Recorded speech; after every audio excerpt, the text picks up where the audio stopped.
Muy buenas tardes y como cada 15 días, como cada 2 semanas, tengo conmigo a nuestro experto en ciencias, a Jesús Carrete. Hola Jesús, ¿qué tal? ¿Cómo estás? Muy buenas tardes, Paco, y muchas gracias por la ocasión de estar aquí otra vez. Vamos tirando. Un placer, hombre.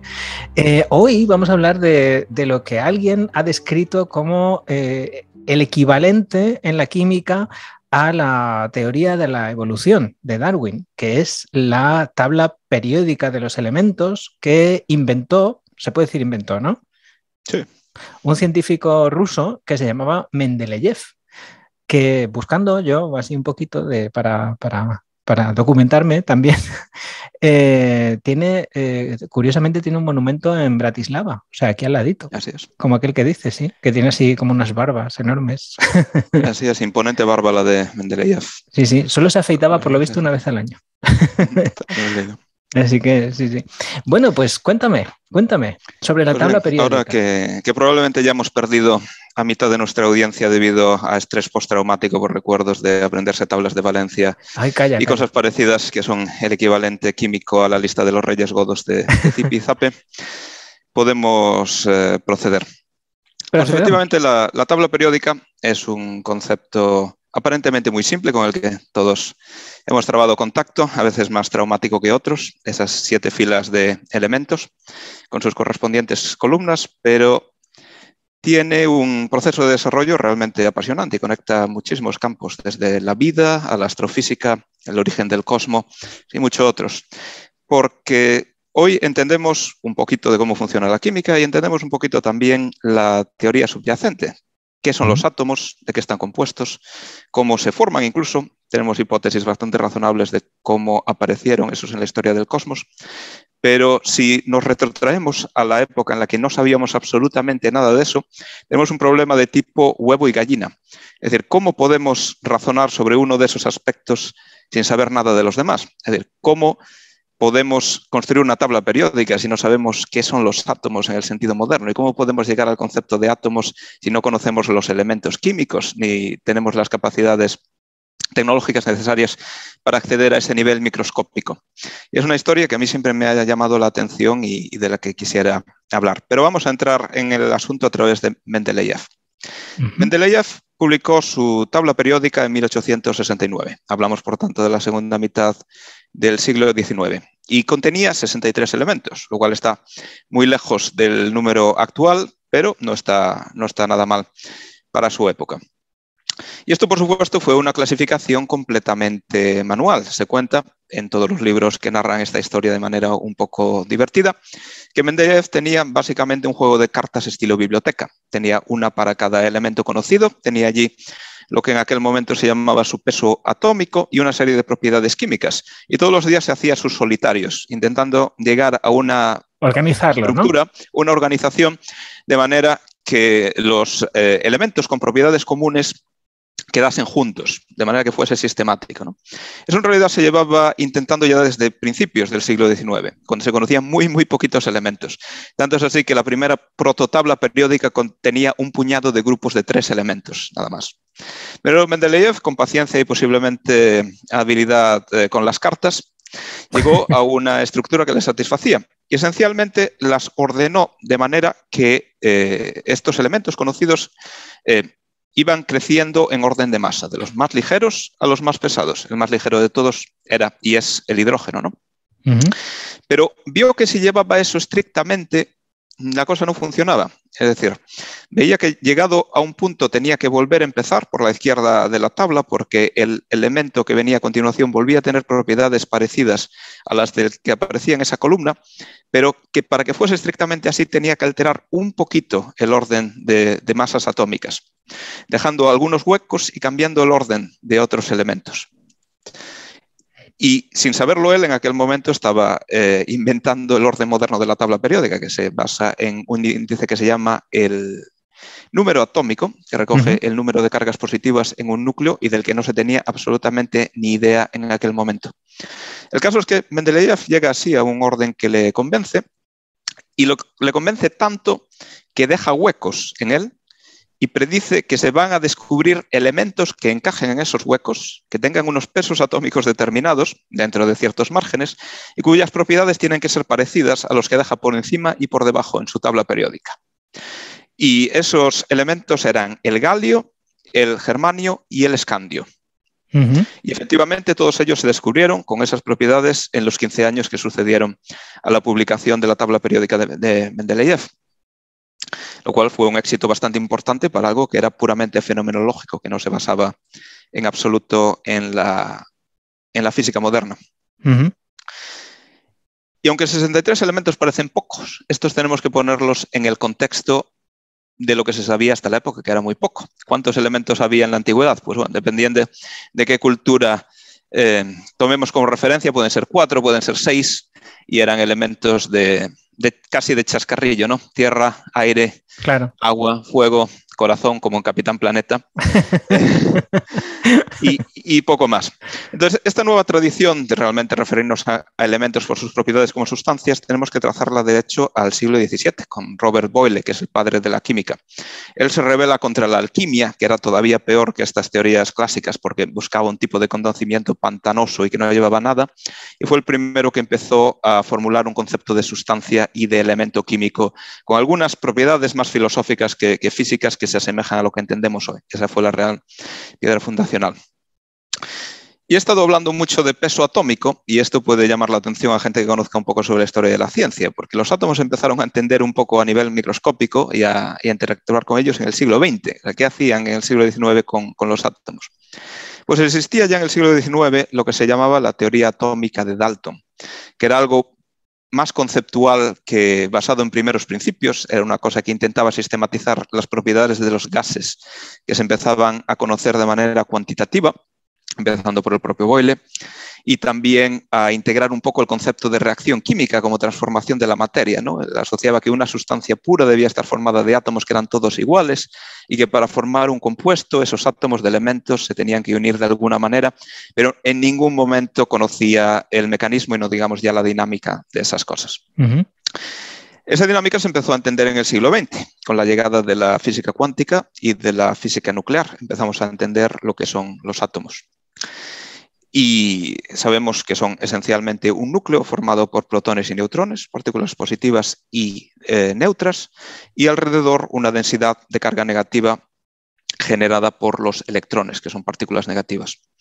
Los átomos tienden a ser neutros, porque evidentemente si tuviéramos partículas cargadas existirían fuerzas muy potentes entre ellas que tenderían a desbaratar esa situación. Y un átomo tiene tantos protones como electrones, tantas cargas positivas como negativas. Y ese número, que es un número atómico, determina su posición en esta tabla periódica o de Mendeleev. Hoy en día la tabla periódica tiene 7 filas que se conocen como periodos y las columnas se conocen como grupos. ¿Sabrías decir cuántos elementos tiene la tabla periódica? Uy, eran 106 o 107, ¿no? Pues es una pregunta difícil, porque son 118, pero 118. Se ha completado el 7º periodo de manera muy reciente. Hasta los años 40 solo se conocían los elementos naturales, es decir, los que se presentan en la naturaleza. El que tiene el número más elevado de esos es uno bien célebre, el uranio, que tiene el número atómico 92. Y el último que se descubrió fue el francio, que tiene el número atómico 87 y un nombre muy bonito. En el momento en que se descubrió el francio, que fue el último, ya solo quedaban tres huecos ahí. Sin embargo, en los años 40, con el progreso en la física nuclear, se empezaron a sintetizar los llamados transuránidos, que son aquellos que tienen un número atómico superior al del uranio, como su propio nombre indica. Y quizás el más conocido de ellos sea el plutonio, ¿no? Que es un elemento sintético de aplicaciones bastante macabras y bien conocidas, entre otras. Todos ellos se generan artificialmente, pero hay algunos que son tan fugaces de los que ni siquiera podemos decir que se conozca su comportamiento químico, porque no existen en cantidades suficientes para participar en ninguna reacción en ese tiempo. Por ejemplo, el 108, que es el jasio, ya no se ha estudiado químicamente y ninguno de los que están por encima se ha estudiado químicamente tampoco. Actualmente el átomo más pesado que se conoce, el elemento más pesado que se conoce, es el número 118, que no sé si me sabrías decir cómo se llama, porque este sí que es relativamente conocido. Se llama el oganesón. Y el motivo de que se conoce tiene nombre como de cantante de salsa. Sí, creo que es de un barrio de Moscú. ¿Ah, sí? Y el nombre relativamente conocido porque se publicó en 2016, que es como decir anteayer, junto con el de sus 3 vecinos. Muchas de las personas que nos oyen quizás conozcan todos esos elementos por otros nombres bastante más feos que empezaban por U. Se llamaban el unum octio, el unum septio, etcétera, etcétera. Lo cual significa básicamente elemento desconocido número 7, elemento desconocido número 8, ¿no? Sí, creo. Claro, entonces, cuando se confirmaron y se le solventaron algunas dudas sobre la prioridad, se publicaron los nombres de esos elementos. Pero es importante saber que los colocamos donde están en la tabla periódica básicamente por sistemática, siguiendo a Mendeleev, porque no podemos saber nada de cómo se comportan químicamente. Si tuviera ahora mismo aquí 1 kilogramo de oganesón, cosa que ya adelanto es absolutamente imposible porque no se puede sintetizar en esas cantidades. Es muy inestable, ¿no? En 0,89 milisegundos tendría medio kilogramo. Y, por supuesto, yo estaría muerto debido a la cantidad de energía liberada en tal desintegración. Y, por supuesto, al cabo de 1 segundo, que supone más de 1000 vidas medias, habría exactamente 0 de oganesón delante de mí. Y para terminar, quisiera explicar qué implica o qué determina que un elemento exista. Porque es curioso. Toda la química se basa en los electrones. El núcleo atómico no participa absolutamente en procesos químicos, simplemente porque las energías que mantienen a las partículas del núcleo ligadas son millones de veces superiores a las de la química ordinaria, con la que convivimos, que es esencialmente la química de los enlaces de carbono. Sin embargo, para que el átomo exista, para que un elemento exista, su núcleo tiene que ser estable. Si el núcleo no es estable, se dividirá o decaerá en elementos más ligeros, ¿no? Entonces aquí tenemos la intervención de la física nuclear en la química, en la tabla periódica. Bien, la estabilidad de un núcleo es complicada. Obviamente, siempre que exista cualquier proceso que sea espontáneo y lo haga decaer o partirse en núcleos más ligeros, el núcleo no va a ser exactamente estable. Los habrá con millones de años o miles de millones de años de vida media, otros que tienen milisegundos.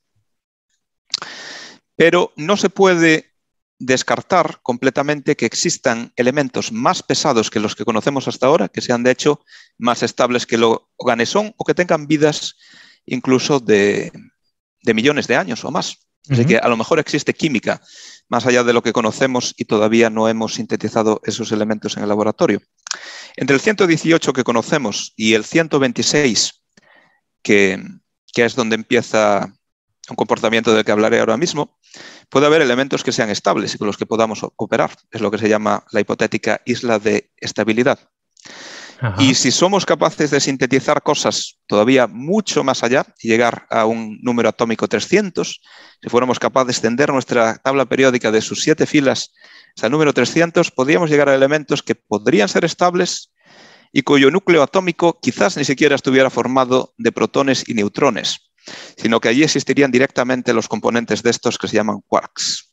Ajá, qué bueno. Y finalmente, ¿qué determina que un elemento sea natural o no? Porque hay muchos que hemos sintetizado nosotros los seres humanos, pero que no habíamos encontrado en la naturaleza. Pues esencialmente lo determina que se haya podido crear en algún sitio. Y después de menudo apuro me has sacado. Pues bueno. Claro, esto nos retrotrae a lo que se llama la nucleosíntesis, que es la teoría o la explicación de cómo aparecieron los elementos que conocemos.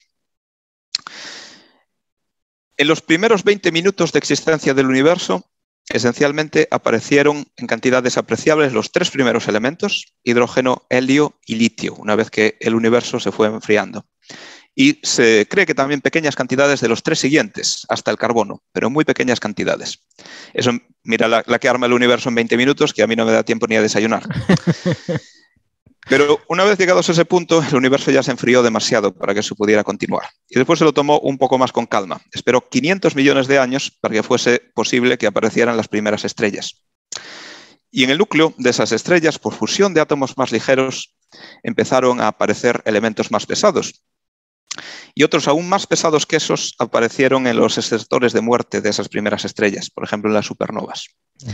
Así que los elementos de los que hoy está formado nuestro planeta, ligeros y pesados, vienen todos de las estrellas. Y eso es por lo que Carl Sagan repetía esta famosa y muy poética frase de que somos polvo de estrellas. Lo somos literalmente, pero podríamos ser un poquito más macabros y decir que específicamente somos cadáveres de estrellas.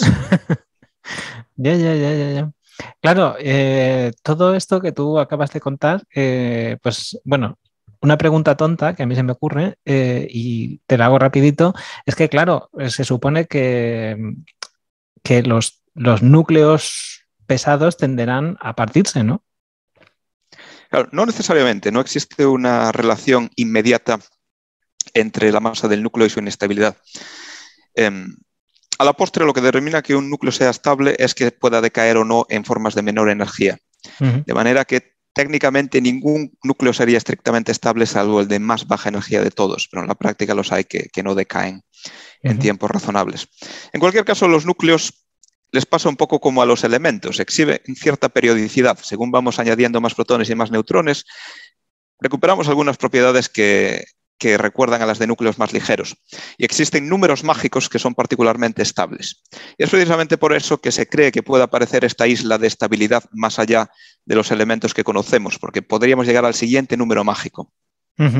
O sea que es un poco, los químicos ahora siguen haciendo un poco lo que hacía Mendeleev, y con esto volvemos al principio, ¿no? O sea, suponiendo, es como si estuviéramos leyendo un texto donde faltan letras, ¿no? Entonces estuvieran... En cierto modo es así. Sabemos un poco más de por qué ocurren esas periodicidades, pero aún las seguimos comprobando. Ahora mismo para esos elementos existen predicciones que en algún caso varían desde los milisegundos hasta los miles de millones de años. Evidentemente la física nuclear es muy complicada, no se entiende tan bien como lo relativo a los electrones, y en cierto modo pues que podamos cubrir los huecos en nuestra tabla periódica o no, ayudará, como en época de Mendeleev, a hacer progresar mucho el estado del arte en la propia física. Ajá. Bueno, y para terminar, yo añado una cosa más, y es que los químicos están tan agradecidos a Mendeleev, que por cierto era un genio.